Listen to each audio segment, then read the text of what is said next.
untuk teman-teman semua, terima kasih sudah bergabung pada sore hari ini.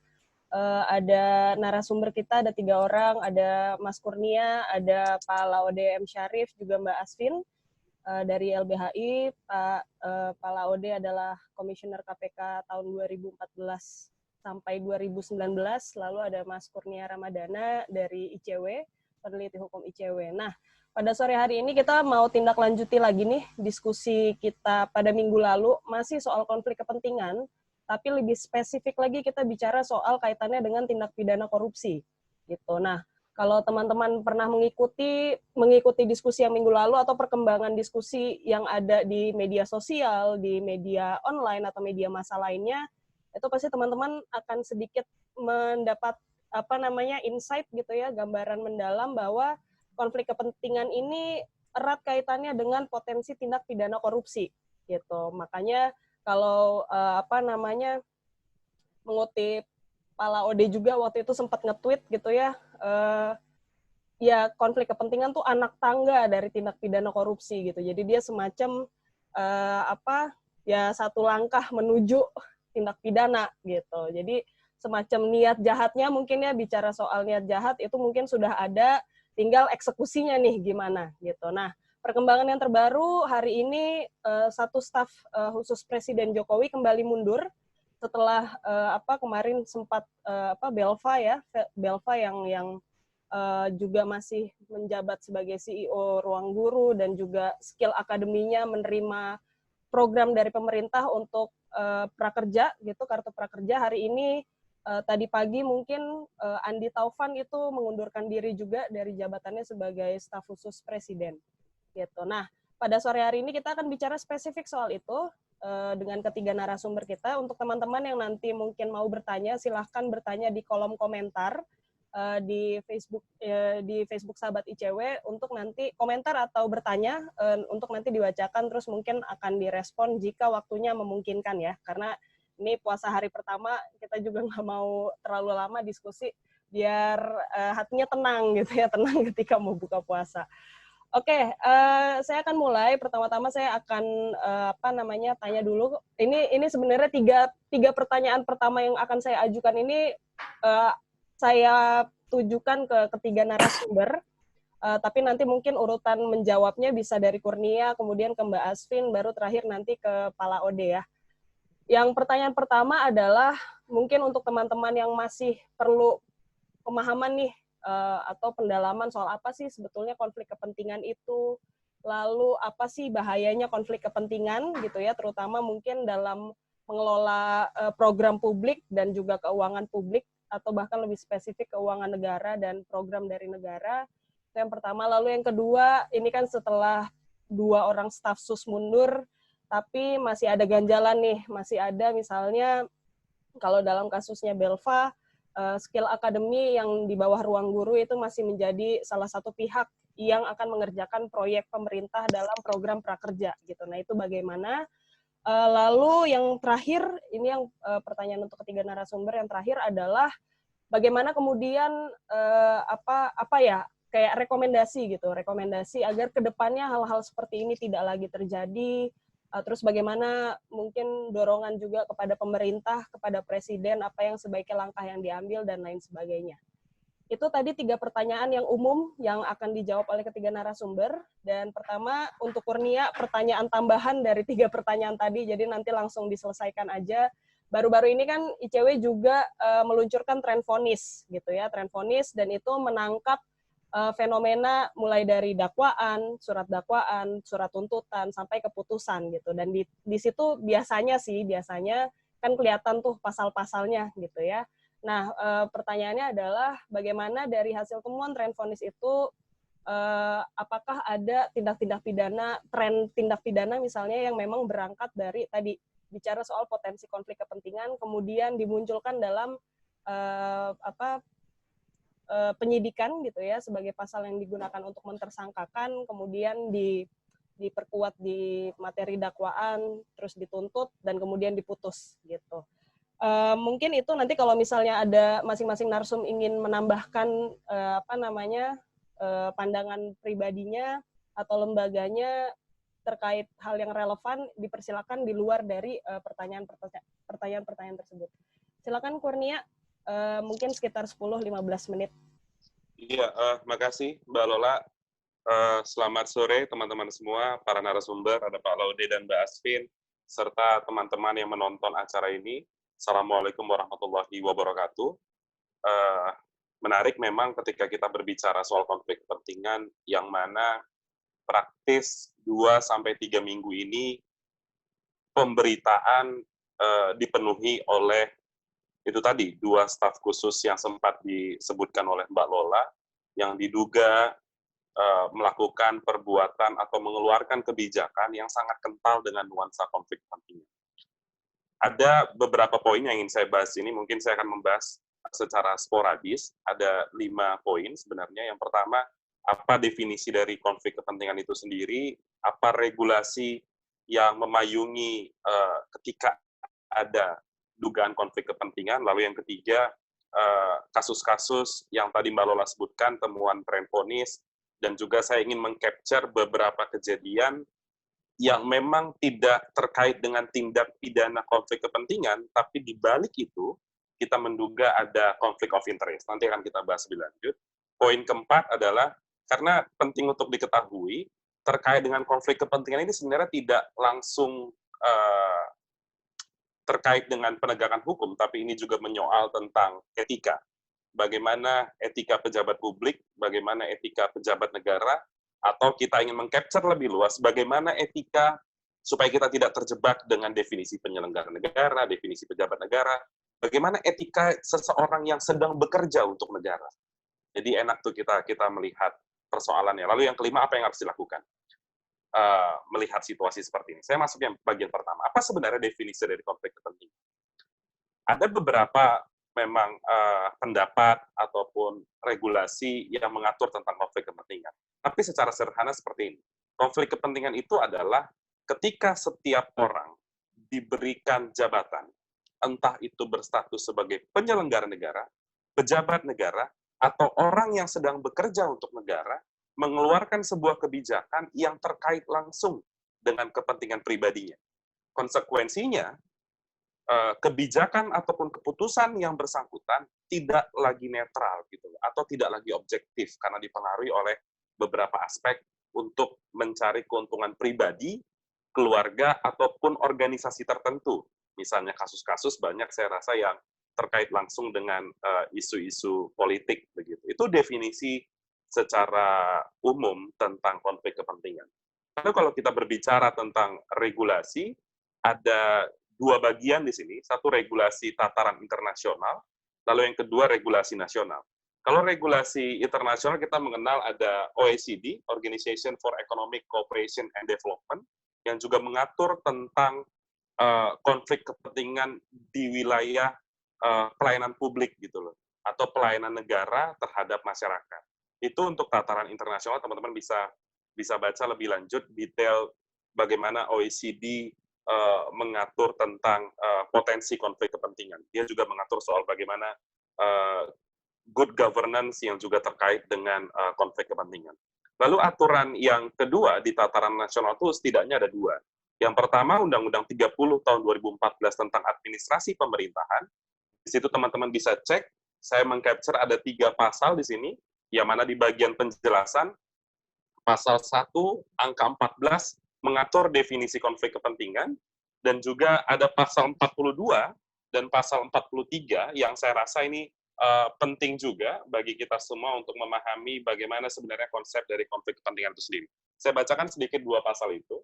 Pasal 42 ayat 1 itu menyebutkan seperti ini. Pejabat pemerintahan yang berpotensi memiliki konflik kepentingan dilarang menetapkan atau melakukan keputusan dan atau tindakan. Itu pasal 42 ayat 1, lalu berpindah pada pasal 43, konflik kepentingan sebagaimana dimaksud dalam pasal 42 tadi yang saya bacakan, apabila dalam menetapkan atau melakukan keputusan dilatar belakangi oleh adanya kepentingan pribadi, hubungan dengan kerabat dan keluarga, hubungan dengan wakil pihak yang terlibat, dan juga hubungan dengan pihak bekerja dan mendapatkan gaji dari pihak lain. Intinya ada hubungan pribadi dengan beberapa pihak yang mendasari lahirnya keputusan itu, dalam hal terdapat konflik kepentingan, maka pejabat pemerintahan yang bersangkutan wajib memberitahukan kepada atasannya. Dan juga itu tadi soal bagaimana administrasi pemerintahan mengatur tentang konflik kepentingan.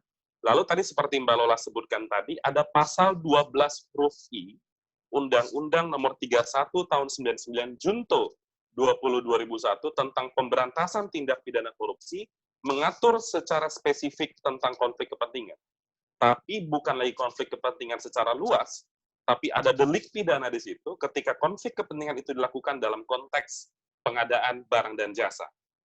Saya bacakan di sini bunyi pasalnya, dipidana dengan penjara minimal 4 tahun, maksimal 20 tahun, denda 200 juta, dan paling banyak 1 miliar rupiah, jika pegawai negeri atau penyelenggara negara, baik langsung secara tidak langsung dengan sengaja turut serta dalam pemborongan, pengadaan, persewaan yang pada saat dilakukan perbuatan untuk seluruh atau sebagian ditugaskan untuk mengurus atau mengawasinya.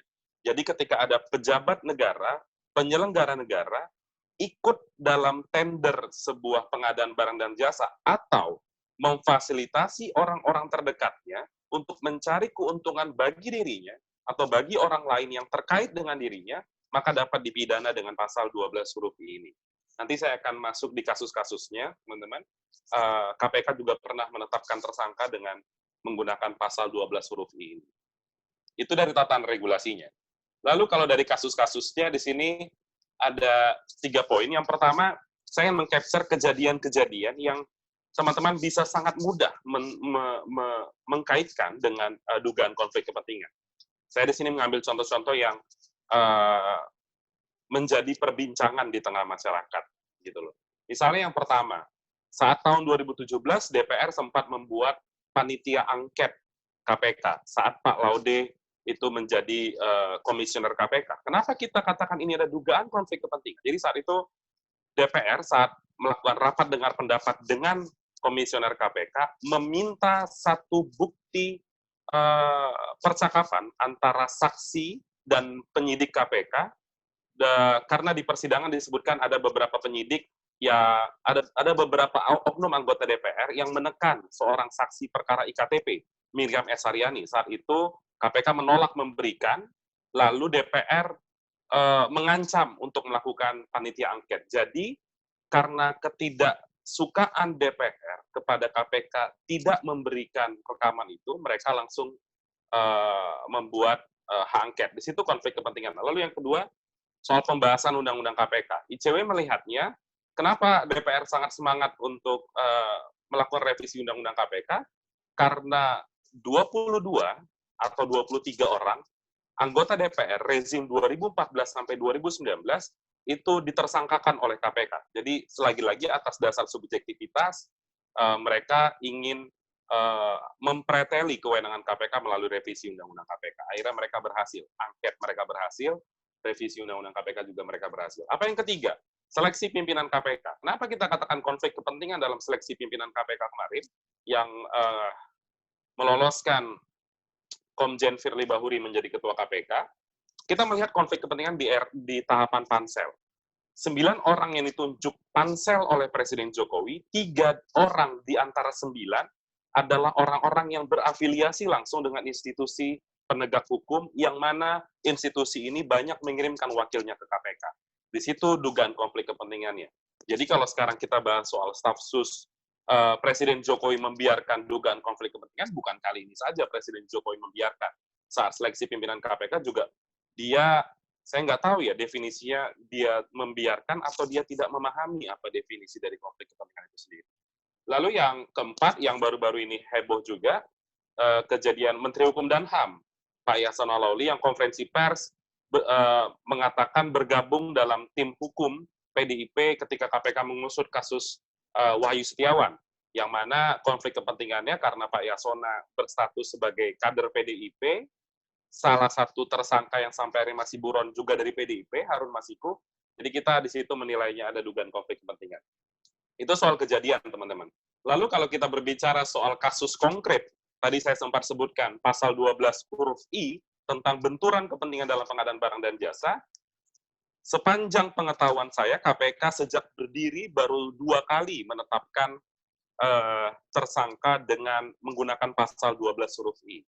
Ada Wali Kota Madiun, Bambang Irianto, dan juga Bupati Nganjuk, Taufikur Rahman. Sedikit saya ceritakan background-nya, pendek saja. Untuk Wali Kota Madiun, kenapa dia dikatakan konflik kepentingan? Kenapa digunakan pasal 12 huruf I? Karena saat menjabat sebagai Wali Kota Madiun, periode 2009 sampai 2014, diduga baik langsung ataupun tidak langsung mengajak atau turut serta dalam pemborongan, pengadaan atau persewaan dalam proyek pembangunan Pasar Besar Madiun tahun 2009 sampai tahun 2012. Proyeknya senilai 75,5 miliar. Mungkin nanti detailnya bisa ditanyakan langsung kepada Pak Laude. Lalu yang kedua, Bupati Nganjuk, Taufikur Rahman, dia diduga melakukan tindak pidana korupsi dengan turut serta sebagai pemborong dalam 5 proyek pengadaan atau persewaan di Kabupaten Nganjuk. Kelima proyek dimaksud berlangsung pada tahun 2009. Jadi itu kasus konkret yang dikenakan pidana pasal 12 huruf I terkait dengan pengadaan barang dan jasa. Sangat minim sekali memang. Saya tidak tahu apakah memang tidak pernah terjadi atau KPK-nya yang kurang jeli ketika menyidik sebuah perkara ada potensi-potensi yang mestinya bisa dikenakan pasal 12 huruf I. Lalu tadi yang kejadian, yang kedua kasus konkret, yang ketiga tadi Mbak Lola sempat sebutkan yang kental dengan nuansa konflik kepentingan. Tapi bukan dijerat dengan pasal 12 huruf I, mungkin karena tidak terkait langsung dengan isu pengadaan. Ada kasus pengadaan Al-Quran, teman-teman. Saat itu, salah satu anggota DPR Komisi 8, Zulkarnain Jabar, menunjuk anaknya, yang juga menjadi tersangka saat ini sudah menjadi terpidana, Dedi Prasetya, sebagai perantara untuk menawarkan pekerjaan tersebut dengan fee sebesar 15%. Jadi, konflik kepentingan itu tidak hanya terkait dengan diri usaha pribadinya, tapi juga terkait dengan usaha keluarganya, organisasinya, ataupun rekan-rekan sejawatnya. Begitu. Itu soal kasus-kasus, teman-teman. Lalu soal etika dan hukum, gitu. Kita memahami bahwa konteks konflik kepentingan ini tidak bisa hanya dipandang dalam hanya bingkai hukum atau penegakan hukum, tapi harus lebih naik lagi, ini persoalan etika. Kita mengetahui bahwa letak etika itu sebenarnya jauh berada di atas hukum, gitu loh. Jadi sebenarnya ketika ada pejabat negara ataupun penyelenggara negara yang terkait dengan konflik kepentingan, kita jangan hanya terjebak pada narasi penegakan hukum. Karena praktis kalau kita bicara pidana hanya ada pasal 12 huruf I untuk menjerat yang bersangkutan. Tapi untuk yang bersangkutan terjadi benturan konflik kepentingan ketika mengeluarkan keputusan, maka yang bersangkutan harus disasar persoalan etikanya gitu loh. Tidak pantas sebenarnya bagi seorang pejabat negara untuk tetap memaksakan mencari keuntungan pribadi dengan menggunakan kewenangan atas jabatannya sehingga kebijakannya tidak lagi objektif. Terakhir mungkin, karena nanti bisa disambung tanya jawab, apa yang harus dilakukan saat ini? Teman-teman, kita mengetahui 2 orang staf sus Presiden Jokowi mengundurkan diri, tapi sebenarnya dorongannya bukan hanya memaksa mereka mengundurkan diri karena ada benturan konflik kepentingan. Kita tahu bahwa saat ini siapa sih atasan staf khusus ini? Atasannya kan adalah Presiden Jokowi. Maka harusnya yang dilakukan oleh Presiden Jokowi adalah meminta maaf kepada seluruh masyarakat Indonesia bahwa Pak Jokowi telah salah memilih staf khusus ini, atau mungkin melihat konteks hari ini, harusnya Presiden Jokowi bisa secara terbuka meminta maaf karena perilaku dari 2 staf khususnya ini. Jangan lupa bahwa kita saat ini masih menggunakan atau tidak pernah dicabut aturan ini, yang sebenarnya tidak terlalu sering dibahas di publik, ada TAP MPR nomor 6 tahun 2001 tentang etika kehidupan berbangsa. Jelas sekali di situ disebutkan, etika politik dan pemerintahan mengandung misi kepada setiap pejabat dan elit politik untuk bersikap jujur, amanah, sportif, siap melayani, berjiwa besar, memiliki keteladanan, dan siap mundur dari jabatan publik apabila terbukti melakukan kesalahan dan secara moral kebijakannya bertentangan dengan hukum dan rasa keadilan masyarakat. Saya rasa seruan-seruan selama ini oleh masyarakat luas sudah cukup memenuhi konteks dari TAP MPR ini untuk mengharuskan 2 orang ini mundur. Harusnya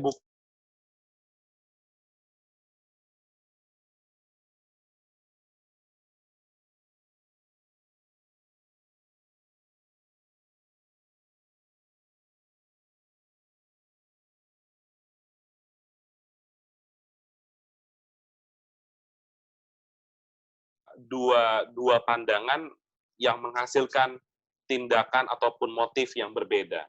Jadi dorongan kita apa yang harus dilakukan? Dia mundur sudah, tapi tanggung jawab presiden sebagai kepala negara dan kepala pemerintahan yang selaku juga atasan mereka harus juga ditagih begitu. Ini menjadi evaluasi bagi Presiden Jokowi agar tidak sembarangan mengangkat orang-orang yang menduduki jabatan staf khusus milenial. Jadi gimmick-gimmick milenial itu hancur atas pengangkatan dua orang ini dan tindakan daripada dua orang staf khusus yang baru saja mengundurkan diri. Itu mungkin Mbak Lola sebagai pengantar.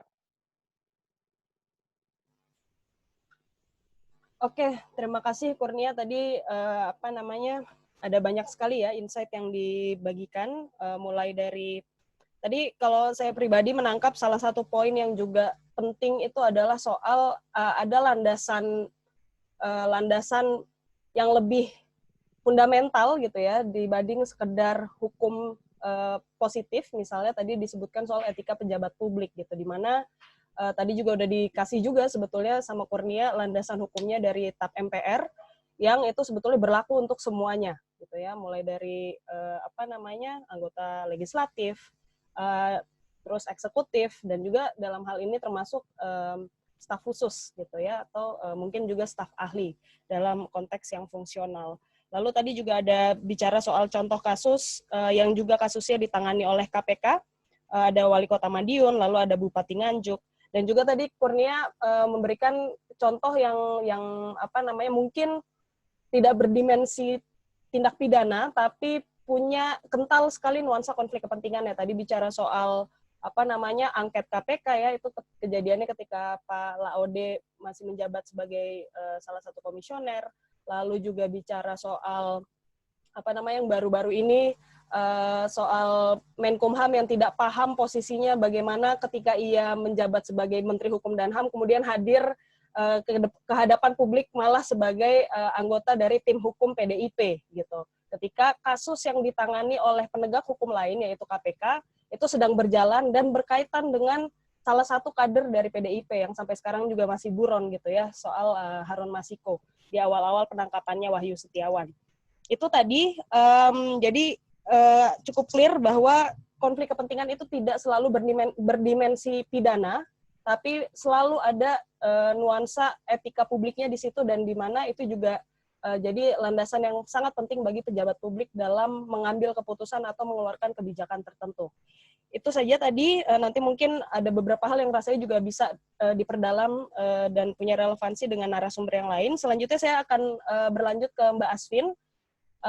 Nanti sambil kita siapkan juga ada beberapa poin yang mau ditampilkan. Tadi pertanyaannya mungkin saya recall lagi Mbak, yang 3 pertanyaan awal soal apa sih sebenarnya konflik kepentingan, terus kenapa konflik kepentingan itu jadi sesuatu yang bisa berbahaya gitu ya. Lalu yang kedua, dorongan setelah setelah para staf sus ini yang karena kritisisme publik juga kemudian mengundurkan diri, dan selanjutnya bagaimana kemudian rekomendasi ke presiden terutama, dan yang terakhir yang relevan dengan kerja-kerja advokasi dan juga pendampingan yang Mbak Asvin dan teman-teman YLBHI juga lakukan, bagaimana kemudian hal tersebut berdampak pada penegakan hukum gitu. Mbak Asvin juga YLBHI aktif ya tadi di kasus-kasus yang diceritakan oleh Kurnia juga soal angket KPK, soal soal seleksi capim KPK, dan hal-hal lain yang mungkin punya kekentalan nuansa konflik kepentingan dan itu berdampak terutama pada penegakan hukum, dan mungkin hal-hal lain yang memang Mbak Asvin rasa relevan dan bisa ditambahkan. Silakan Mbak Asvin. Mungkin ya, terima kasih. 15 menit. Oke. Ya, terima kasih Lola. Selamat sore teman-teman semua. Selamat sore Bang Laode, Kurnia. Saya mau mungkin mulainya tidak akan terlalu runut sesuai permintaan gitu ya. Karena pertama saya mau menyebutkan dulu, tidak di slide, tapi apa kasus-kasus yang terkait dengan konflik kepentingan yang pernah kami alami di LBHI, dan apa bahayanya sekaligus gitu. Kita perlu ingat bahwa ada gugatan judicial review terhadap gugatan judicial review oleh hakim Mahkamah Agung ke Mahkamah Agung tentang kode etik bersama antara Mahkamah Agung dan Komisi Yudisial. Apa akibatnya? Ya, menang mereka, ada yang dihapuskan kode etik bersama. Yang kedua adalah gugatan judicial review terhadap Komisi Yudisial di Mahkamah Konstitusi. Waktu itu permintaannya hanya untuk menghapus kewenangan Komisi Yudisial terhadap hakim di pengadilan, tapi kemudian hakim MK masuk gitu ya, dan mengatakan MK dikecualikan dari pengawasan hakim. Gitu. Padahal di dalam dokumen-dokumennya tidak ada yang minta itu. Nah ini jadi ada satu kasus lagi yang sekarang cukup marak. Terakhir misalnya kita dengar Raffio yang kemarin dan sampai hari ini masih ramai di publik. Laporan polisinya dia ditangkap. Laporan polisinya ternyata tipe A, yaitu dibuat oleh anggota kepolisian. Yang menyidik adalah kepolisian, gitu ya. Dan ternyata dia sebagai saksi. Dan ini Raffio bukan yang pertama, dan saya yakin bukan akan jadi yang terakhir. Seperti juga banyak kasus, tadi Kurnia sebetulnya sudah menyebutkan beberapa, seperti kasus BG, kita ingat kriminalisasi pimpinan KPK. Jadi kasus-kasus ini, atau misalnya yang menarik sebetulnya juga kasus Novel, ya. Novel disiram air keras, kemudian ternyata pelakunya ditemukan sampai saat ini, setidak-tidaknya pelaku lapangannya ada 2 anggota kepolisian yang menyidik kepolisian, ya, jadi tersangkanya dan terdakwanya polisi, yang menyidik polisi, ketika dia jadi terdakwa masuk ke pengadilan, pembelanya polisi, gitu. Nah jadi pembela kan harusnya bertarung dengan si dokumennya dari penyidik. Tapi penyidik dan pembela sama. Nah ini bagaimana menjelaskan ini? Kita pasti akan sangat pusing. Saya baru ngomong ini aja sudah pusing memikirkannya. Dan di dalam kasus-kasus yang kita sebutkan itu sulit sekali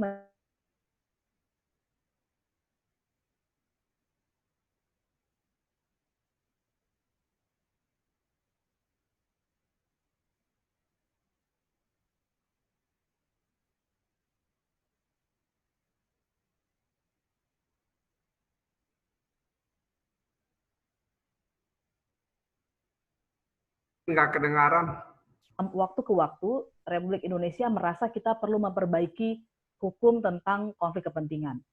Ketika baru reformasi, ketika korupsi banyak sekali, kita mempunyai Undang-Undang 2899 dan di dalamnya ada nepotisme. Nepotisme itu ya konflik kepentingan sebetulnya, yaitu dia memperkaya, menguntungkan diri anggota keluarganya dan kroninya.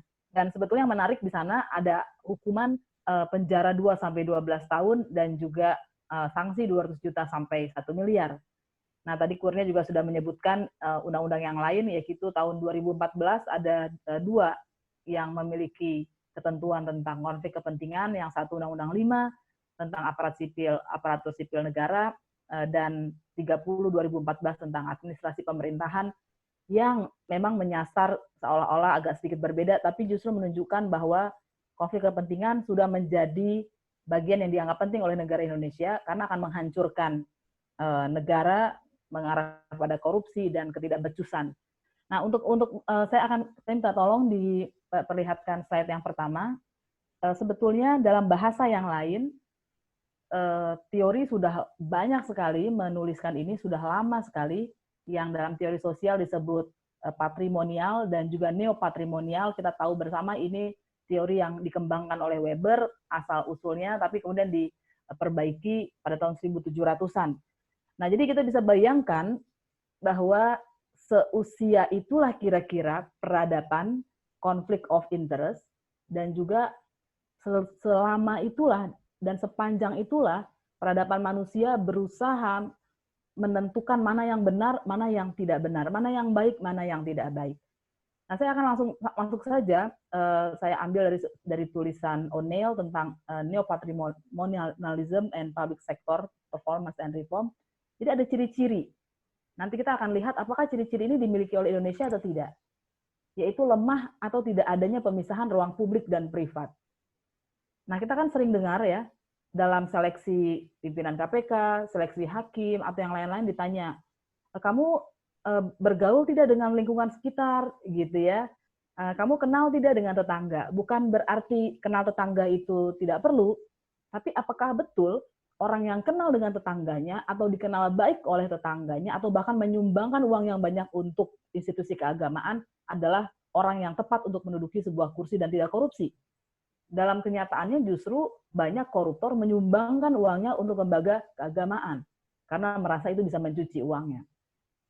Nah, pertanyaan-pertanyaan di ruang privat yang masuk ke ruang publik, atau kalau sekarang kita dengar misalnya cucu presiden, bahwa presiden ini cucu presiden kemudian ikut menghiasi berbagai medsos, dan kalau itu saja tidak apa-apa, tapi dikaitkan dengan kampanye orang baiknya presiden, maka kita sebetulnya masih berada pada kriteria neopatrimonial. Kita tidak bisa membedakan ruang publik dan privat. Masalahnya apa sih? Ini SJW rese banget sih gitu ya. Ini teorinya mengatakan begini, hasilnya adalah akan ada pengambilan ruang publik, masih yang pertama, ini slide-nya kok berpindah ya. Ya, oke, thank you. Yaitu hasilnya adalah pengambilan ruang publik oleh ruang privat, atau kalau kita mau pembajakan ruang publik oleh ruang privat. Dan penggunaan akhirnya tentu saja penggunaan sumber daya publik untuk politik legitimasi. Kan publik itu adalah institusi, privat itu adalah orang, karena kita tidak bisa lagi membedakan orang dengan organisasi, maka supaya orang itu terus bertahan di publik, maka perlu ada politik legitimasi. Pada zaman Soeharto ini berupa SD Inpres, seakan-akan itu SD Instruksi Presiden, jadi yang dapat nama presiden, padahal pendidikan adalah kewajiban negara yang uangnya juga menggunakan uang negara. Begitu.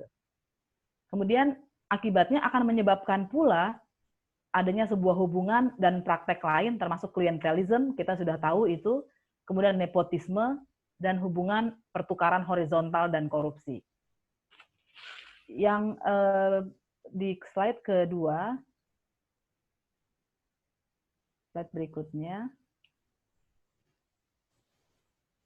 ya, ciri-ciri neopatrimonial adalah adanya kemenangan hubungan yang vertikal di atas hubungan yang horizontal. Hubungan horizontal adalah hubungan yang setara dan vertikal yang tidak setara.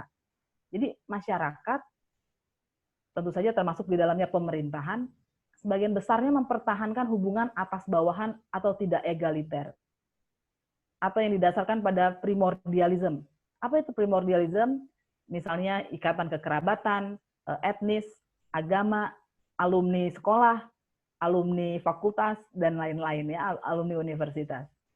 Dan hasilnya klientelisme yang sistemik, yang akan menimbulkan karakter kompetisi zero sum untuk kekuasaan negara. Akibatnya apa? Akibatnya pasti ada keharusan, ada patron dan klien, dan patron dan klien ini harus merawat hubungannya supaya hubungan patron ini tetap terjadi. Bagaimana hubungan antara mereka ini? Patron perlu menjaga posisinya dan basis dukungannya, gitu ya. Sedangkan klien, ya dia perlu menjaga, karena kalau tanpa hubungan patron klien dia akan tersingkir dari kompetisi, karena tidak ada pelayanan publik yang setara bagi semua orang dan juga tidak ada jaring pengaman yang setara bagi semua orang. Nah, kita bisa berefleksi kepada kondisi Indonesia sekarang, apakah ada hubungan yang primordialisme. Misalnya kalau presidennya dari Solo, apakah ada pejabat-pejabat tertentu yang dari Solo yang kemudian jadi naik? Kalau pejabatnya dari Bali, apakah tiba-tiba semuanya jadi Bali? Begitu ya. Dan apakah juga ada sebuah hubungan yang zero sum, keharusan untuk patron klien itu? Dalam narasi publik yang menarik menurut saya, sekarang kita punya buzzer ya. Buzzer ini juga mensupport gejala yang pertama dan yang kedua, yaitu agar ada orang percaya bahwa ya ada individu yang baik di pemerintahan, bahwa hubungan ini tidak egaliter, ada yang dipuja dan ada yang tidak dipuja, begitu ya. Kalau kita hubungannya rasional, institusional, maka kita hanya akan melihat kinerjanya dan bukan yang lain-lain. Di slide yang berikutnya adalah ciri yang ketiga, yaitu personalisme. Nah, pemimpin di dalam neopatrimonial disebutkan biasanya berbentuk presiden, gitu. Meskipun bukan di dalam sistem politik formal artinya, tapi kecenderungannya memang presidensial, ya, karena kita tahu di dalam presidensial presiden cukup dominan dan check and balances ya akibatnya menjadi terkurangi. Tapi lebih dari itu juga ada fakta bahwa kekuasaan terkonsentrasi dalam satu individu dan dia mendominasi aparatur negara dan berdiri di atas hukum. Jadi kalau bahasa yang lain adalah ini bukan rule of law, memerintah mengikuti hukum atau berdasarkan hukum, tapi rule by law. Memerintah dan menjustifikasi pemerintahannya dengan menggunakan hukum. Artinya akan ada banyak hukum-hukum yang dibuat agar pemerintahannya terlihat sah dan sesuai dengan konstitusi. Nah, jadi konflik kepentingan itu bukan hanya konflik kepentingan, gitu ya, karena pada akhirnya, karena konflik kepentingan sendiri sebetulnya sebuah gejala saja dari neopatrimonial. Dan neopatrimonial ya sudah pasti kalau bahasa Bang Laude mungkin nanti atau bahasa Kurnia adalah state capture corruption, gitu. Dan kalau sudah seperti itu rekomendasinya apa? Sebelum Indonesia menerapkan neopatrimonial secara penuh, begitu, maka setidaknya kita mengambil tindakan terhadap konflik kepentingan ini. Yang pertama, harus ada kebijakan yang batal, karena itu artinya rule of law, karena mengikuti hukum, undang-undangnya mengatakan harus batal kebijakannya. Kalau rule by law, pemerintah akan mengatakan, toh dia sudah sah secara hukum, karena dibuat entah itu Keppresnya misalnya, atau Kepmennya, atau surat edarannya, dan lain-lain. Yang kedua, perlu ada evaluasi menyeluruh terhadap konflik of interest atau konflik kepentingan ini. Ternyata Undang-Undang tahun 2014 ini belum merasuk kepada pejabat publik, gitu ya. Kalau di pucuk pimpinan saja bisa menerapkan ini dan berani menerapkannya secara terang-terangan, dan kita harus lihat ada jeda sebelum yang bersangkutan mundur, artinya dia tidak merasa bersalah, begitu ya. Dan ada banyak narasi yang dikeluarkan pemerintah dan juga buzzer dan pendukungnya yang mengatakan bahwa dia masih muda, dimaafkan saja, maka tampaknya justru perlu evaluasi menyeluruh terhadap konflik kepentingan ini sebelum dia merusak seluruh birokrasi dan semakin membuat Indonesia berada dalam cengkeraman korupsi. Dan yang terakhir, sepertinya, dan ini tentu saja, evaluasi menyeluruh ini tentu saja harus dipimpin oleh presiden. Presiden juga harus mau melihat konflik kepentingan, termasuk di dalam kroninya, dalam arti partai-partai pendukungnya, keluarganya, atau relasi persaudaraan yang lebih luas. Dan yang terakhir, rekomendasinya adalah, menurut saya, aparat penegak hukum perlu melihat kemungkinan bahwa dalam konflik-konflik kepentingan ini ada yang sebetulnya bisa ditindaklanjuti secara hukum yang sebetulnya sudah menjadi tindak pidana korupsi. Mungkin demikian, Lola, terima kasih. Oke, terima kasih Mbak Asvin atas sharingnya tadi, sangat elaboratif ya, karena memang karena tadi menyentuh juga soal teori, soal riset soal neopatrimonialisme, dan bagaimana kemudian secara konsep sendiri itu sudah konsep yang luar biasa purba gitu, artinya dari zaman dulu pun itu sebetulnya sudah ada. Dan mungkin sekarang memang udah saatnya lagi kita menggunakan katanya terminologinya KKN gitu ya, korupsi, kolusi, nepotisme, karena kesannya sekarang korupsi itu jadi dimampetkan gitu ya, diperkecil skopnya hanya seolah-olah soal kerugian negara aja gitu, padahal ya kita juga sama-sama tahu Undang-Undang Tipikor sendiri nggak cuma mengatur soal kerugian negara, tapi juga di situ ada konflik kepentingan. Nah tadi Mbak Asvin juga sempat sebutkan bahwa sebetulnya COI itu atau konflik of interest atau konflik kepentingan itu adalah nepotisme gitu. Ketika memang orang yang menjadi pejabat publik itu sulit, bahkan mungkin terang-terangan mengabaikan biasnya dia gitu ya soal kepentingan pribadi dengan jabatannya dia sebagai pengambil kebijakan gitu. Lalu tadi di bagian akhir Mbak Asvin memberikan juga rekomendasi yang clear gitu ya, bahwa Yang pertama, menindaklanjuti kemunduran dari dua staf susnya Presiden ini. Yang pertama adalah kebijakannya harus batal, gitu ya, karena memang ada dugaan konflik kepentingan yang sangat kental. Lalu jelas kita tidak mau masuk ke rezim rule by law, gitu ya, di mana legislasi itu kemudian diproduksi hanya untuk menjustifikasi kepentingan tertentu atau perbuatan tertentu. Lalu yang kedua juga soal evaluasi yang menyeluruh dari potensi-potensi konflik kepentingan yang dimiliki di jajaran kabinet, dan mungkin juga kita juga sama-sama tahu menantunya Jokowi itu kan juga mau running di pilkada pemilihan daerah, gitu ya, pemilihan kepala daerah. Itu juga harus diantisipasi, dan juga dengan kroni tadi atau partai pendukung, partai asal, dan lain sebagainya. Lalu yang terakhir juga ini yang rasanya juga relevan dengan diskusi kita sore ini soal dorongan kepada aparat penegak hukum untuk memperdalam, gitu ya. Kalau misalnya memang ada potensi bahwa ini bukan sekedar konflik kepentingan, tapi ada mengarah kepada dugaan tindak pidana, nah mungkin itu harus diperdalam dan dicari bukti yang lebih kuatnya. Itu. Oke, kita akan ke narasumber terakhir, ada Pak Laode M. Syarif. Tadi beberapa kali juga Mbak Asvin dan juga Kurnia tadi sudah menyampaikan beberapa kejadian, juga kasus yang dimana sebetulnya sangat relevan karena hal-hal tersebut terjadi ketika Pak Laode masih menjabat sebagai komisioner KPK. Dan mungkin tadi juga di awal kita juga tahu Pak Laode aktif sekali dalam gerakan anti korupsi, termasuk yang di tingkat regional maupun internasional. Nanti juga bisa sharing misalnya percontohan di negara lain seperti apa, dan hal-hal lain yang relevan dengan topik diskusi kita pada sore hari ini. Silakan Pak Laode 10-15 menit untuk menyampaikan atau sharing soal topik ini. Terima kasih banyak, Lola. Selamat sore, salam sejahtera buat kita semuanya, kepada teman-teman yang melihat streaming dari Facebooknya ICW. Sebenarnya dari secara teori maupun beberapa landasan hukum baik itu internasional maupun yang nasional sudah dibicarakan secara spesifik oleh Kurnia dan Mbak Asvin.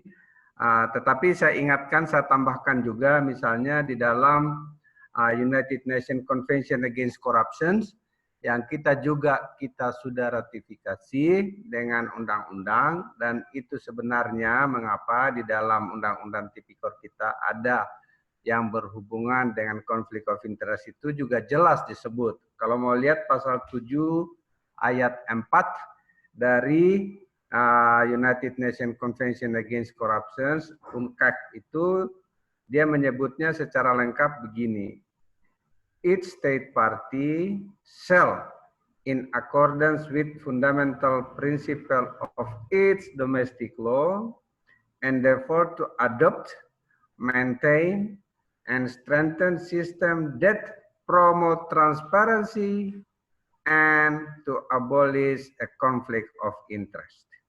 Jadi jelas disebut di situ bahwa setiap negara yang menjadi anggota dari UNCAC itu harus, karena dia bilang itu shall atau wajib hukumnya untuk mempromosikan transparansi dan mencegah konflik of interest. Jadi itu dasarnya, atau benturan kepentingan. Tadi Asvin dia menyebut salah satu teori yang lama, tapi sebenarnya ada yang kalau mau baca lagi Kautilya dalam Arthasastra yang ditulis sekitar 4 abad sebelum Nabi Isa, itu dia bilang, kata bahasa Indonesianya begini, barang siapa yang mengurus keuangan raja, pasti dia akan mencicipi walaupun sedikit pun. Jadi dia sudah kasih bilang, kalian itu yang ngurus-ngurus negara, pasti kamu akan mendapatkan walaupun sedikit pun. They must be tasted even a little bit. Makanya saya sering, waktu saya di KPK, setiap pelatihan saya sering ingatkan ini. Karena di negara kita ini bukan little bit, mencicipi yang sedikit, tetapi 10%, 20%, bahkan kalau KTP itu hampir 50% yang dikorupsi. Itu contoh-contoh saja. Sekarang saya ingin berikan beberapa contoh kasus yang saya ketahui di KPK. Mengapa bahwa saya menyebut di salah satu tweet saya bahwa konflik kepentingan atau benturan kepentingan adalah tangga korupsi. Contoh, saya menyebut saja Tengku Azmun Jafar, Bupati Palalawan. Ini kasus-kasus lama saja ya, kasus-kasus lama saja. Dia mengeluarkan konsesi izin pemanfaatan hutan pada waktu itu 12 izin kalau nggak salah. Tapi 7 izinnya diberikan kepada anak dan keluarganya.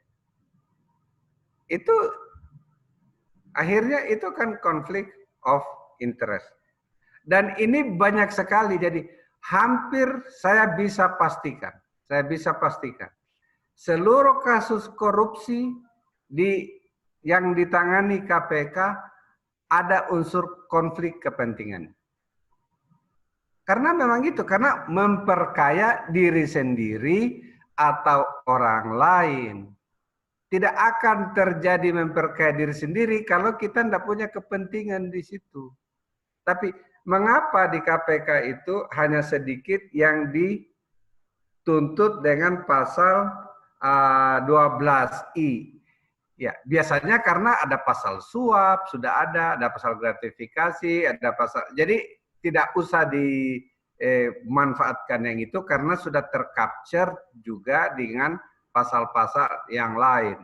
Tetapi inti utamanya, dasarnya yang paling hakiki itu adalah memang korupsi itu adalah konflik kepentingan.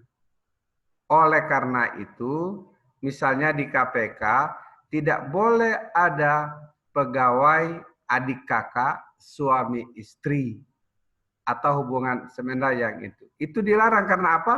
Itu akan mengakibatkan terjadi benturan kepentingan sehingga tidak bisa. Terus terang, pada waktu saya di KPK, saya sebagian diprotes oleh pegawai-pegawai yang muda. Karena mereka itu baik-baik, tetapi mereka saling jatuh cinta di kantor. Akhirnya apa? Kita harus bilang kepada mereka, salah satunya harus mengundurkan diri. Dan sampai sekarang, kalau belum diubah, itu tetap berlaku. Seperti nggak manusiawi, tetapi ini untuk menjaga jangan sampai terjadi konflik of interest. Nanti saya ingin ceritakan satu kasus yang betul-betul saya merasa itu paling susah waktu itu. Jadi konflik of interest itu susah sebenarnya. Oleh karena itu, maka pada saat-saat dulu kami masih muda, di kuliah dulu itu, waktu menjadi aktivis itu, yang kita ributin itu bukan cuma korupsi, tapi KKN. Korupsi, kolusi, nepotisme. Kolusi dan nepotisme itu adalah terjemahan nyata dari konflik kepentingan. Oleh karena itu saya di Twitter itu ditanya, kan ini belum korupsi, Pak. Belum mengkorupsi. Iya, tapi itu satu tangga lagi langsung korupsi. Jadi itu yang saya ingin sampaikan. Terakhir kisah nyata, dan ini salah satu yang paling apa ya, saya mau cerita atau tidak. Tapi ini saya pernah dites dengan konflik kepentingan ya di KPK. Akan ada operasi tangkap tangan seorang bupati. Dan saya harus tanda tangan. Dan saya tahu bupati itu keluarga saya gitu. Ya sudah, akhirnya dia ditangkap lah, seperti itu. But can you imagine keluarga kamu yang anak saya suka makan ketika pulang sekolah di rumah adiknya bupati ini di Jakarta sini, seperti itu. Tetapi saya diam saja. Saya ya enggak apa-apa. Saya tutup mata bahwa dia seperti itu. Sebenarnya banyak detailnya, tetapi saya pikir itu saja.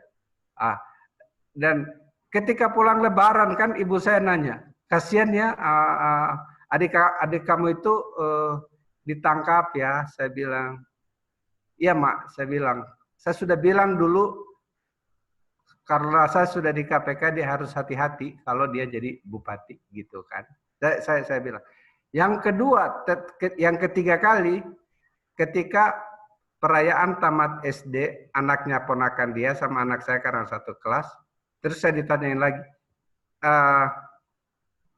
abang Lebaran pulang nggak? Saya bilang, ya saya pulang. Nanti ke rumah ya, dia bilang. Lo kebayang nggak sih saya penjarain kakaknya, adiknya seperti itu, tapi dia masih ajak saya pergi ke rumahnya untuk silaturahim seperti itu. Jadi saya ingin sampaikan bahwa memberantas konflik kepentingan atau benturan kepentingan itu adalah sesuatu yang sangat berat. Seperti itu. Jadi saya pikir itu saja dari saya bahwa konflik kepentingan itu harus kita cegah dari awal. Terakhir begini. Karena ini masih saat COVID. Dan kita lihat Perpu yang dikeluarkan oleh Presiden. Yang pada pasal 27 itu memberikan seakan-akan imunitas. Bahwa tidak bisa dituntut perdata, tidak bisa dituntut pidana, dan bukan subjek untuk tuntutan tata usaha negara. Selama pejabatnya itu mengeluarkannya dengan niat baik. Niat baik. Saya mau bantu kampung tertentu, niat baik. Tapi saya dahulukan dulu kampung saya dibanding kampung sebelah. Saya dahulukan dulu keluarga dekat saya dibanding sebelah. Ini sebenarnya sesuatu peraturan yang harus segera diubah menurut saya. Karena ini akan menimbulkan moral hazard yang sangat berbahaya. Apalagi dana COVID sampai kalau nggak salah 400-an triliun. Contohnya ada adik Andi Taufan misalnya itu kemarin dia mulai menyurati camat. Kalau bisa orang-orang perusahaannya bisa membantu mereka. Itu contoh konflik of interest. Saya menghargai sekarang dia telah mengundurkan diri, termasuk siapa lagi tadi yang satu yang ruang guru dia mengundurkan diri. Jadi janganlah anak-anak muda ini teracuni kepalanya dengan konflik of interest. Karena mungkin banyak sekali penontonnya ini yang milenial, ternyata milenial dan kolonial itu sama saja sifatnya. Kalau sudah uang, lupa segalanya. Oleh karena itu saya berharap bahwa ketika kita dalam keadaan susah, ya kita hindarilah konflik of interest ini. Terima kasih. Assalamualaikum warahmatullahi wabarakatuh. Ya, Waalaikumsalam warahmatullahi wabarakatuh. Terima kasih Pak Laude tadi atas sharingnya. Tadi kita jadi dapat cuplikan ya pengalaman pribadi bagaimana memang soal konflik kepentingan itu sebetulnya sangat lekat terutama kalau dengan pejabat publik Dan dipersulit lagi apalagi kalau dalam konteks ketika Pak Laude menjabat sebagai komisioner KPK, itu kan penegak hukum gitu, dan penegak hukum itu landasannya adalah soal antara lain adalah keadilan gitu ya, dan bagaimana tadi bicara rule of law gitu, tadi sempat disinggung juga oleh Mbak Asvin, dan harus menandatangani surat penyidikan gitu ya, sprindik mungkin untuk OTT, untuk penangkapan dan proses hukum untuk dilanjutkan gitu. Nah, jadi memang itu adalah hal yang memang pertama harus diakui memang sulit. Itulah kenapa kemudian tadi Pak Laude secara spesifik bicara harus dicegah gitu. Itu yang sangat penting, sehingga dalam bayangan saya gitu ketika kita bicara soal pencegahan ya itu juga pasti harus ada landasan hukumnya gitu ya. Peraturan soal pencegahan konflik kepentingan harus diperkuat. Lalu tadi juga ada penekanan soal seluruh kasus korupsi yang paling tidak ditangani oleh KPK, itu pasti ada nuansa konflik kepentingannya. Tadi juga ada contohnya, meskipun tadi ya, kalau soal kenapa kemudian pasalnya mungkin bukan pasal soal konflik kepentingan, itu halnya bisa jadi lebih teknis gitu ya, karena ada beberapa pasal yang mungkin bisa mencakup tindak pidana tersebut. Soal kasusnya Tengku Asmun Jafar gitu. Yang juga ditangani oleh KPK. Bagaimana kemudian konsesi itu, uang-uang suap, dan keuntungan yang diperoleh secara pribadi itu kemudian dialirkan juga ke orang-orang lain gitu. Dan bahkan tadi juga ada sharing di KPK, itu kalau misalnya peraturannya belum diubah gitu, pegawai itu dilarang dilarang diterima di KPK manakala ada relasi, terutama yang sedarah gitu ya, atau semenda, apakah adik kakak kandung, atau mungkin dalam hal ini juga termasuk suami istri gitu. Jadi salah satu harus mengundurkan diri itu tadi. Lalu tadi juga ada dorongan terkait dengan yang sekarang sedang terjadi gitu ya, COVID-19, dan beberapa waktu lalu memang ada Perpu terkait penanganan COVID-19 yang keluar, dan ada potensi di situ seolah-olah memberikan imunitas kepada pejabat negara yang mengeluarkan kebijakan tidak bisa digugat di TUN gitu ya, tata usaha negara, pengadilan tata usaha negara, tidak bisa dipidana dan juga tidak bisa digugat perdata, hanya dengan dasar tadi terminologinya itikat baik. Nah, ini tadi yang sebetulnya terminologinya sangat umum, dan ya pertanyaan kritisnya kan kemudian siapa yang bisa menjamin kemudian hal itu memang dilandaskan atas itikat baik. Tadi kalau Pak Laude sempat kasih contoh gitu ya, niatnya sih mau bantu kampung tertentu, tapi bisa jadi yang didahulukan gitu bantuannya itu ke kampung asal misalnya, yang seperti itu. Oke, itu tadi. Nah, ini kita udah kehadiran komentar netizen. Ada 2 yang masuk ke ada beberapa yang masuk, tapi ini yang cukup relevan dengan diskusi kita sore ini. Yang pertama ini nanti silakan narasumber. Oh ya, kebetulan Mbak Asvin sudah undur diri lebih dahulu karena ada kegiatan lain. Jadi narasumber yang bertahan saat ini ada Pak Laude dan Mas Kurnia. Jadi ini silakan Pak Laude dan Mas Kurnia untuk ditanggapi. Yang pertama ada Ahmad Revianto. Nah, ini kayaknya berkaitan tadi dengan komentarnya Pak Laude juga ya, milenial tapi wataknya kolonial. Stafsus diharap jadi agen perubahan, malah jadi agen perusahaan. Yang pertama, lalu yang kedua, nah ini mungkin juga teknis sifatnya. Dari Imam Fauzi, dia kasih komentar begini. Ini akibat dari kurang tegasnya hukuman bagi pejabat yang korupsi.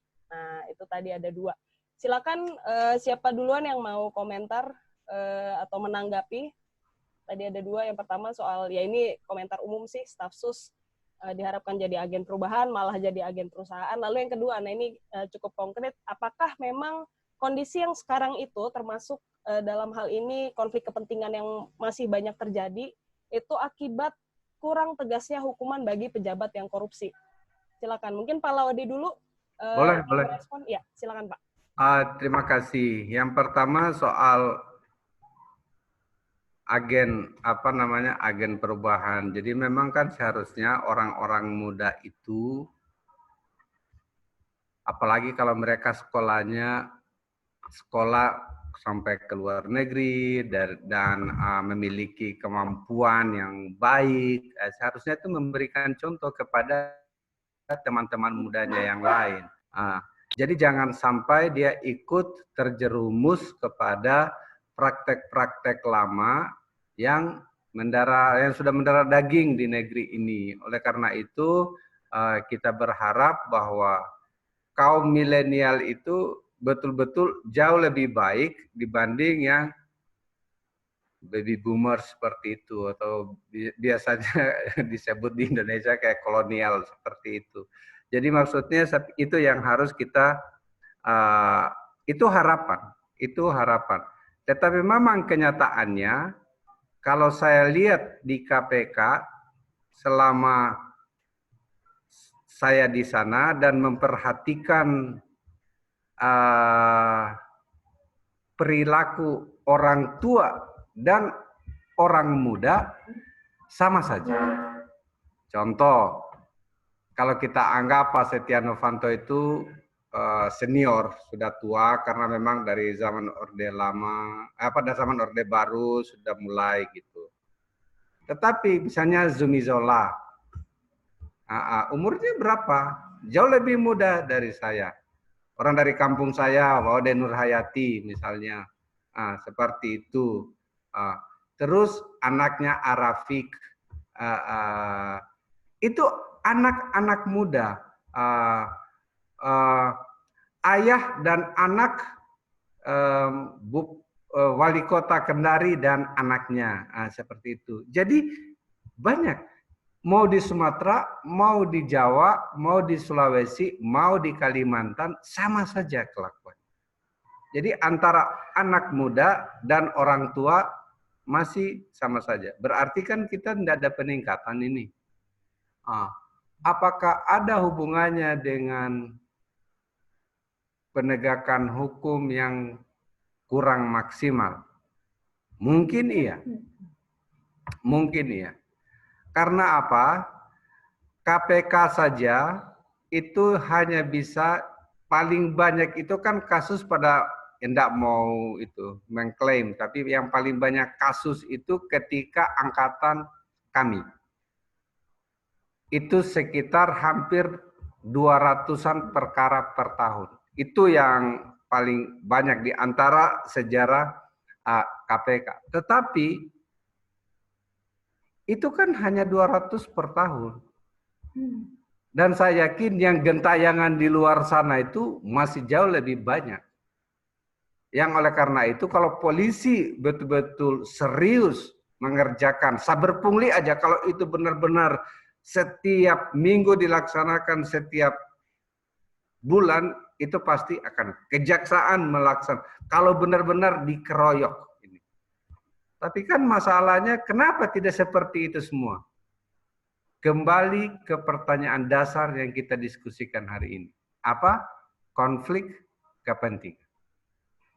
Bahkan ada orang-orang yang orang kaya, dia sudah grooming para calon pejabat itu sejak dia lulus sekolah.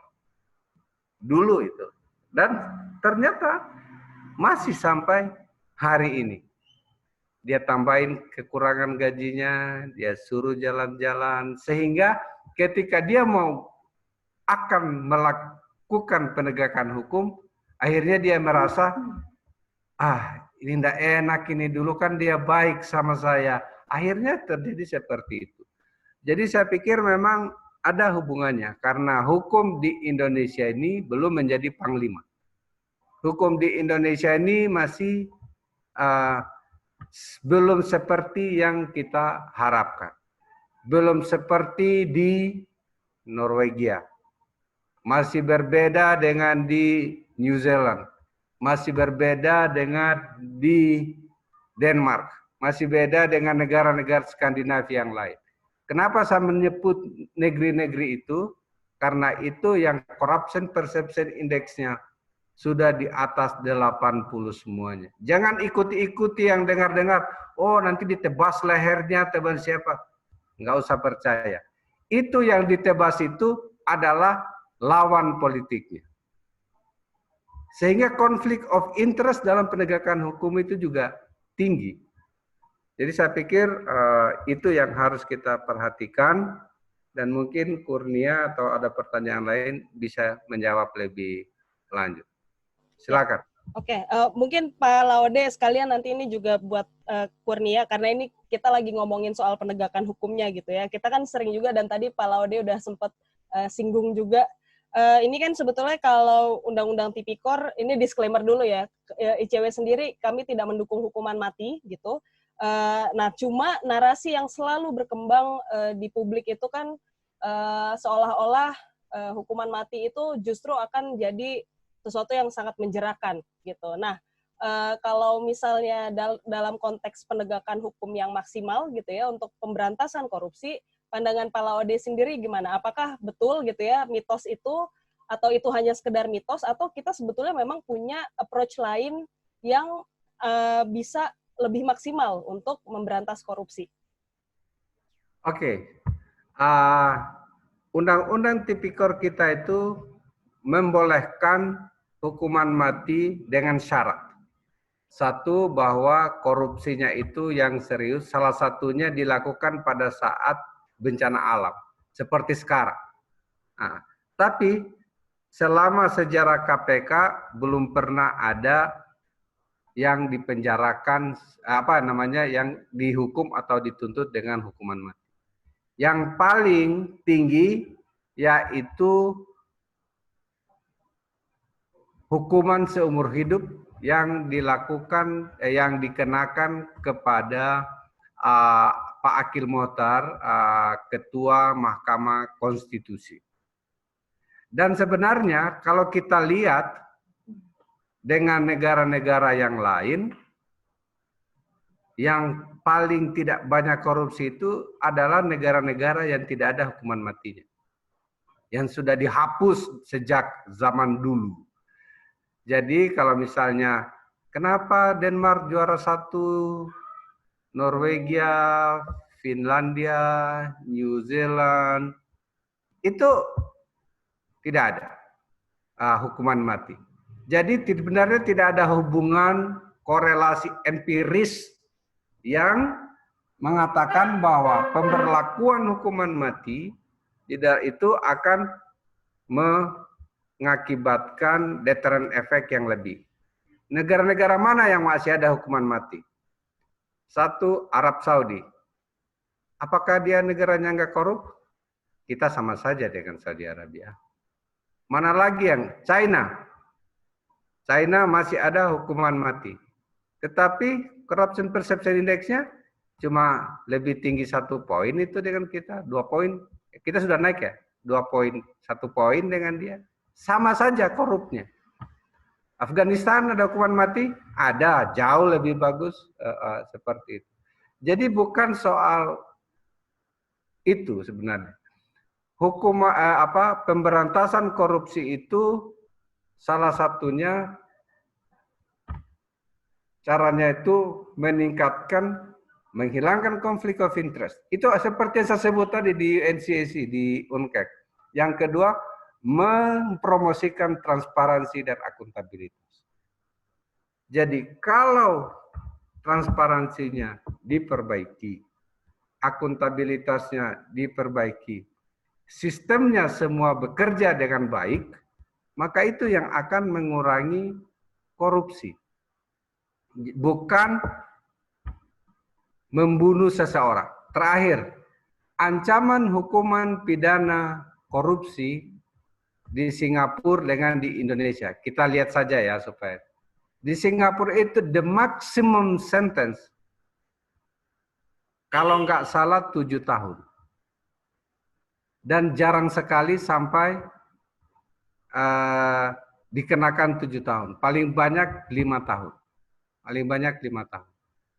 Sedangkan kita di Indonesia, Pak Ketua MK seumur hidup. Setia Novanto 15 tahun ya. Seperti itu. Tetapi terus terang akhir-akhir ini saya kaget lagi. Saya barusan mendapatkan berita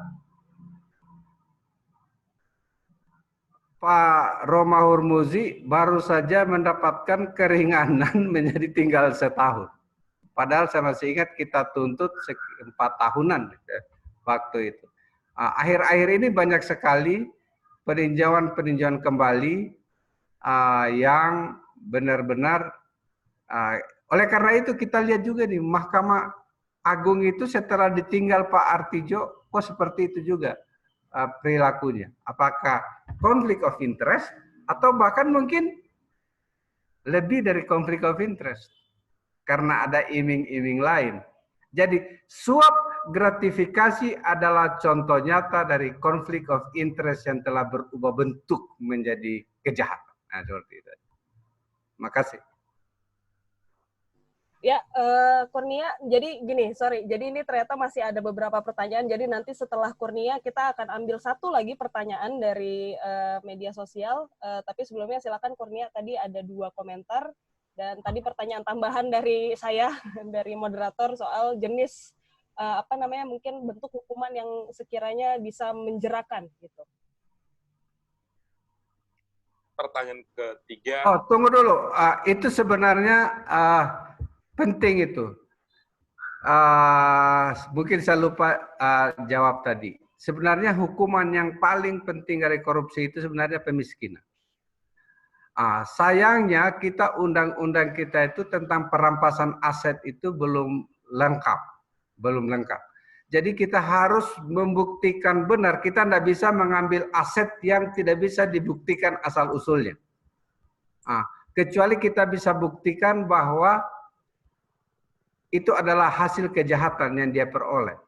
Kalau misalnya harta-harta lain yang di luar itu kita nggak bisa rampas sebagaimana rezim hukum negara yang sudah baik tadi, yang aset tracing dan aset recovery-nya itu sudah lebih baik. Jadi itu sebenarnya hukuman yang paling bagus itu pemiskinan diambil. Tetapi ya itu saja.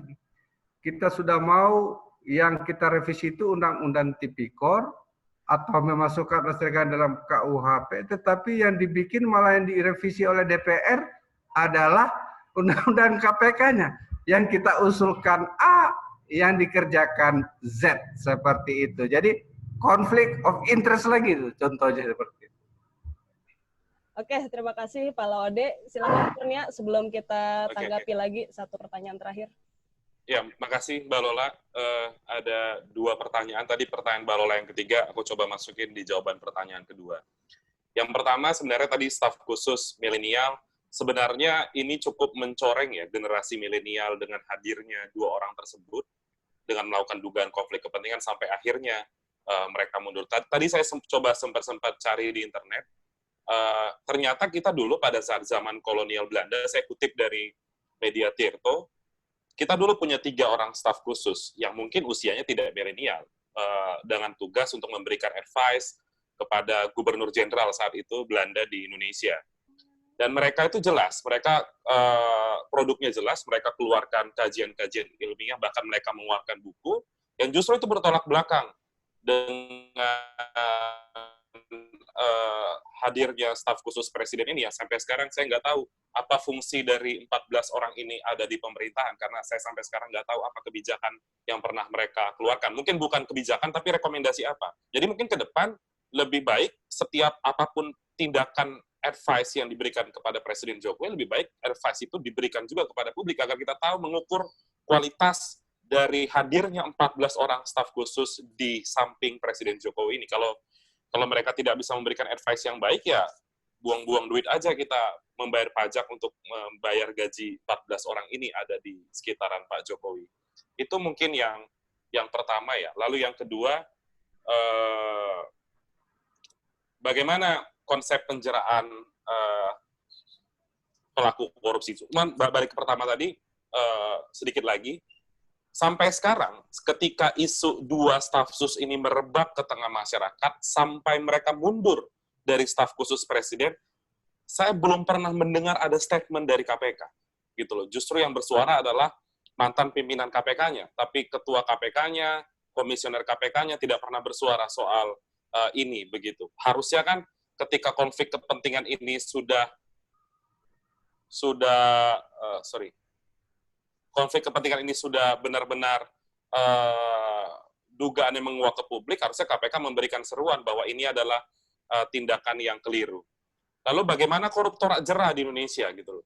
ICW baru melansir tren vonis sepanjang tahun 2019, tren vonis koruptor itu hanya menyentuh angka 2 tahun 7 bulan penjara. Bagaimana konsep deterrent effect itu akan terjadi jika hukuman pengadilan masih juga ringan gitu loh. Tadi Pak Laude juga sempat menyinggung soal berapa total perkara yang dihasilkan selama kepemimpinan Pak Laude. Kita juga harus melihat sebenarnya sangat jomplang sekali penegak hukum di era 2015 sampai 2019 dengan KPK hari ini. Praktis OTT 0 mereka lakukan. Firly Bahuri juga, kan bagaimana konsep penjeraan itu kan dari penegak hukumnya juga. Kita harus menyoroti penegak hukum, sementara yang jadi leading sektornya adalah KPK soal pemberantasan korupsi, sedangkan di satu sisi kita pesimis gitu melihat komposisi pimpinan KPK dan kebijakan-kebijakannya yang justru bertolak belakang dengan pemberantasan korupsi. Tadi tren vonis 2 tahun 7 bulan, juga tren penuntutan juga masih rendah, bahkan untuk KPK sendiri masih di angka 3 tahun 7 bulan penjara, dan juga konsep penjeraan yang ideal menurut pandangan ICW sebenarnya ada dua cara. Yang pertama, bagaimana pemidanaan penjara yang maksimal, itu kita sudah gagal karena tren vonis selalu ringan. Yang kedua, bagaimana memaksimalkan yang tadi Pak Laude singgung, pemiskinan koruptor, atau mungkin isu yang kata-kata lebih halus itu pemulihan kerugian keuangan negara gitu loh. Jumlahnya masih sangat jomplang, ya gap-nya masih terlalu besar. Kerugian negara sepanjang 2019 itu 12 triliun, tapi total uang penggantinya 790 miliar. Itu pun kita tidak tahu apakah sudah dieksekusi atau belum sama jaksa KPK ataupun jaksa di Kejaksaan Agung. Urgensi RUU perampasan aset masih menjadi isu yang penting. Sejak tahun 2012, RUU itu sudah dibahas, tapi sampai hari ini tidak jelas. Itu mungkin bisa dikatakan konflik kepentingan juga ya. Kenapa RUU perampasan aset ini tidak segera disahkan oleh DPR, karena mungkin mereka khawatir aset-aset mereka bisa mudah ditrace oleh penegak hukum, lalu dirampas oleh pengadilan. Juga terkait dengan konflik kepentingan yang lain, tadi lupa saya sebutkan, contoh realnya yang di KPK sekarang, Pak Laude, menurut pandangan kami itu ketika seleksi jabatan internal KPK, Deputi Penindakan, Direktur Penyelidikan, Kabiro Hukum, Deputi Informasi dan Data atau Deputi Inda. 4 jabatan struktural ini dilakukan seleksi secara tertutup, ketika digedor oleh masyarakat baru KPK terbuka, ternyata hasilnya kita tidak terlalu optimis melihatnya. Kita justru menakar ada konflik kepentingan antara Komjen Firly Bahuri dengan orang-orang yang lolos dan menduduki jabatan-jabatan struktural KPK. Dan kontekstual hari ini, mungkin kemarin sore saya dapat kabar dari media, Pengadilan Tinggi DKI Jakarta mengurangi hukuman tadi Pak Laude sudah singgung, Roma Hurmuzi, yang awalnya 2 tahun dikurangi 1 tahun, ini berarti minggu depan Roma Hurmuzi akan bebas kalau KPK tidak segera mengajukan kasasi.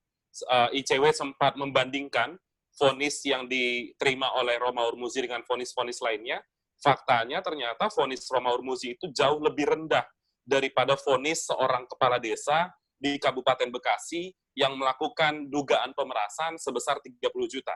Bayangkan, posisinya sebagai kepala desa, vonisnya 4 tahun, uangnya 30 juta, sedangkan Roma Hurmuzi, ketua umum partai politik, uang suapnya lebih dari 300 juta, vonisnya 4 tahun. Ada 3 kali lipat atau 4 kali lipat vonisnya lebih berat kepala desa gitu loh. Dan juga tadi Pak Laude sempat singgung, Roma Hurmuzi adalah satu-satunya ketua umum partai politik yang hukumannya paling rendah sejak KPK berdiri. Lutfi Hasan Ishak itu 18 tahun, Presiden PKS, Anas Urbaningrum itu 14 tahun, Surya Dharma Ali 10 tahun, Setia Novanto 15 tahun, dan Roma Hurmuzi 1 tahun. Ini yang menjadi catatan krusial bagi Mahkamah Agung ke depan. Fenomena koruptor berbondong-bondong mengajukan peninjauan kembali juga menjadi isu yang penting. Ini kita lihat bagaimana peran dari Ketua Mahkamah Agung yang baru, apakah akan merubah keadaan, atau tetap seperti ini, atau mungkin memperburuk keadaan di internal Mahkamah Agung. Jadi, cita-cita Indonesia untuk bebas dari korupsi masih sangat jauh, masih sangat banyak yang diperbaiki, baik dari segi regulasi, penegak hukum, ataupun budaya masyarakat yang mungkin banyak belum tahu terkait dengan konflik kepentingan. Dan secara lebih luas terkait konflik kepentingan yang tadi saya sempat sebutkan, kontekstual hari ini Presiden Jokowi sangat abai terkait dengan potensi-potensi konflik kepentingan, sehingga menjadi penting staf khusus presiden itu untuk memberikan catatan ataupun kajian terkait konflik kepentingan agar Presiden Jokowi memahami, karena sepertinya Presiden agak skip soal konflik kepentingan. Itu mungkin Mbak Lola. Oke, terima kasih Kurnia. Ini kita akan pergunakan sisa waktu sekitar 10-15 menit lagi untuk merespon ini pertanyaan terakhir yang sebetulnya ini tadi sepanjang kita diskusi sebetulnya udah beberapa kali muncul gitu ya disampaikan oleh para narasumber, tapi mungkin butuh penegasan lagi dari para narasumber lewat respon. Jadi yang terakhir ini pertanyaan dari Deska Lydia Natalia yang dia mengajukan 2 pertanyaan. Yang pertama, bagaimana kemudian 5 orang staf sus yang ada sekarang gitu ya, itu menghindari konflik kepentingan karena beberapa di antara mereka kan juga CEO perusahaan, dan bagaimana agar menutup kemungkinan perusahaan staf sus milenial yang lain juga mendapat proyek dari negara. Itu yang pertama. Lalu yang terakhir, kalau COI itu adalah salah satu tangga menuju korupsi, ini tadi mengutip dari Pak Laode, apakah bisa dikatakan bahwa kondisi saat ini itu sudah kembali lagi ke kondisi KKN zaman lampau? Silakan direspon. Siapa duluan? Pak mau Kurnia dulu atau Pak Laode? Pak Laode, ya, saya boleh. Apakah kondisi sekarang kita sudah kembali seperti zaman lampau? Saya pikir iya, sudah. Bahkan zaman lampau lebih baik dibanding zaman sekarang. Contoh, Undang-Undang KPK. Nggak ada itu, zaman sekarang aja baru diubah. Seperti itu. Jadi, keberpihakan negara untuk pemberantasan korupsi itu lebih berkurang dibanding dulu. Jadi, oleh karena itu jangan heran kalau lihat banyak sekali kejadian-kejadian akhir-akhir ini. Yang maraknya konflik of interest, maraknya hal-hal lain yang seperti itu. Jadi menurut saya kita kembali ke zaman yang kurang. Lihat keadaan BPK, Badan Pemeriksa Keuangan. Kalau bilang mau ngomong konflik of interest, siapa saja mereka? Hampir semuanya adalah perwakilan dari partai politik. Di negara Indonesia saja yang begitu. Negara lain semua Supreme Audit Board harus independent person. Nggak ada di negara lain contohnya. Indonesia kacau, kecoa jadinya, bukan cuma kacau, kecoa ini kalau kayak gitu. Yang ketiga, lihat anggota statistik partai, anggota DPR yang terpilih. Saya lupa persentase persisnya, tetapi sangat dominan pengusaha. Jadi untuk konflik of interest, makanya jangan kaget kalau ada omnibus law yang dipaksakan. Jadi kita lebih jelek dari yang dulu. Belum pernah ada di dalam sejarah Indonesia, mohon maaf ya kalau saya lupa, tapi yang saya tahu, sepanjang pengetahuan saya, Menteri Hukum dan HAM menjadi pengacara terdakwa, calon terdakwa tersangka korupsi. Never ever. Jadi kalau saya, bukannya kita kembali ke zaman dulu, kita sudah sebagian besar, sudah lebih jelek dari yang dulu. Oleh karena itu, khusus untuk yang lain, saya sih sebenarnya kasihan sama adik-adik milenial ini, karena sebenarnya mereka ini anak-anak pintar negeri.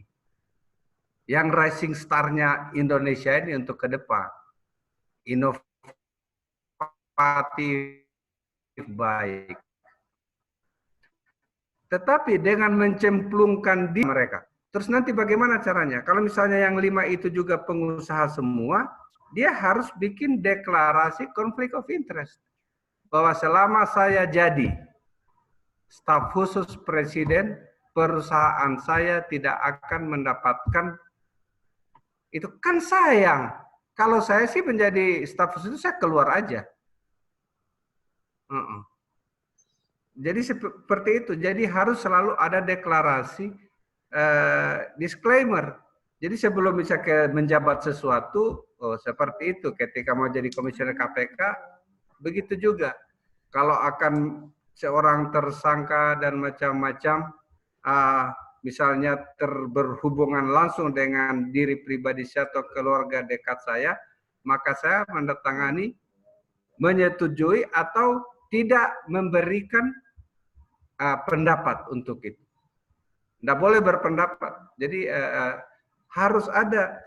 Ini kasihan anak-anak ini menjadi terkurung padahal mereka punya potensi yang sangat besar. Oleh karena itu saya harap kalau mereka ini benar-benar ingin dikenang atau dijadikan contoh oleh teman-teman sesama milenial, mereka harus bikin itu.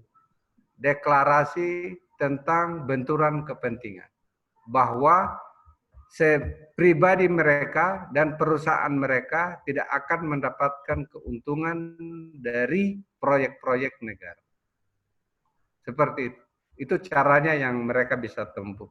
Terima kasih. Oke, terima kasih Pak Laude. Silakan langsung Kurnia. Ya, oke. Ini singkat aja sebenarnya. Jadi sebenarnya saya sepakat dengan pendapat Pak Laude tadi, harus ada gentleman agreement soal benturan kepentingan, dan juga hal lain yang juga penting untuk kita soroti bersama adalah bagaimana sebenarnya Presiden Jokowi melihat situasi ini. Pak Jokowi ini selalu lambat dalam mengambil keputusan, menunggu sampai masyarakat riuh dulu, menunggu sampai yang bersangkutan mundur dulu, tidak ada tindakan tegas. Harusnya ketika ada potensi konflik kepentingan, Presiden Jokowi bisa memanggil yang bersangkutan, dan itu memang sudah clear secara jelas ada konflik kepentingan, maka Pak Jokowi harus segera memecat yang bersangkutan gitu loh. Dan kalau kita soroti sebenarnya ada beberapa staf khusus presiden, misalnya saya sebut satu statement yang cukup konyol ya ketika proses revisi Undang-Undang KPK dikeluarkan oleh seorang staf khusus bidang komunikasi, Fajrul Rahman atau juru bicara presiden. Ini ucapan yang cukup mengundang tawa dari statementnya. Dia mengatakan ini, kita saat itu ada revisi Undang-Undang KPK, kita menuntut untuk dikeluarkannya Perpu. Fajrul Rahman mengatakan, untuk apa lagi dikeluarkan Perpu? Kan sudah ada Undang-Undang KPK baru. Loh, kita kan minta Perpu ini kan karena ada Undang-Undang KPK baru. Kalau Undang-Undang KPK lama, ngapain kita minta Perpu? Ini statement-statement, apalagi dia bidang komunikasi gitu loh.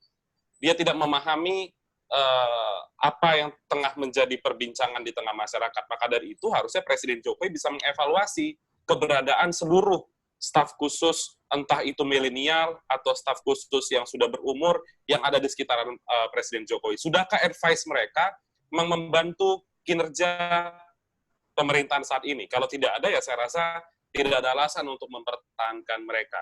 Lalu pertanyaan yang kedua, apakah kita sudah masuk ke zaman era masa lampau?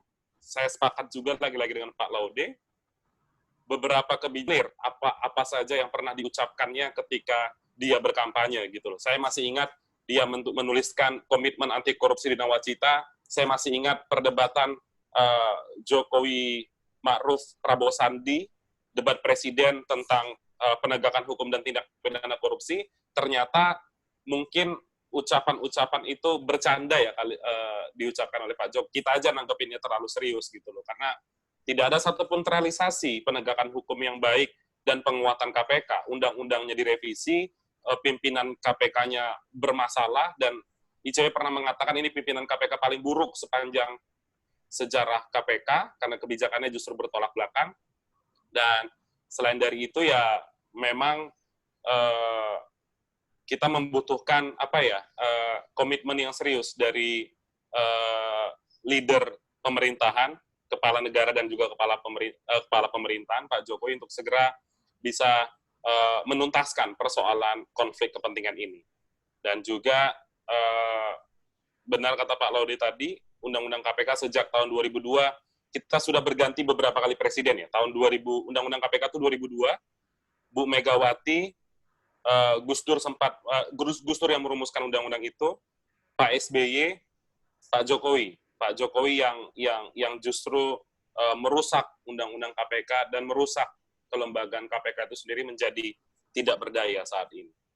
Gitu. Jadi statistik Pak Laude tadi sudah menangani 200 perkara selama 4 tahun, mungkin Firly 10, itu mungkin terlalu banyak kali ya. Saya juga nggak terlalu yakin dia dapat 10 perkara, fokusnya hanya pada isu pencegahan. Mungkin itu, Mbak Lola.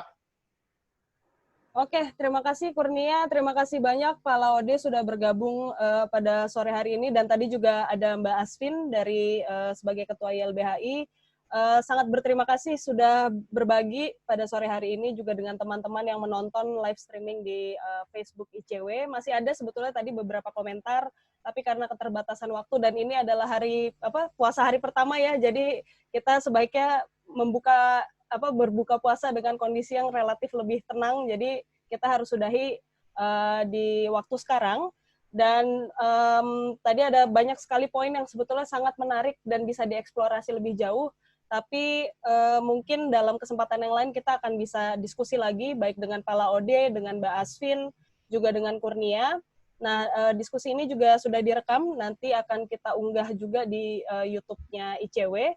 Jadi untuk teman-teman yang terlewat, sebetulnya ini masih bisa di-rerun di Facebook dan juga nanti bisa kita tonton bersama di YouTube. Itu saja teman-teman, terima kasih Pak Laude, terima kasih Kurnia, terima kasih Mbak Asvin sudah bergabung. Selamat sore, selamat berbuka puasa, menunggu berbuka puasa. Assalamualaikum warahmatullahi wabarakatuh. Waalaikumsalam. Waalaikumsalam. Hormat.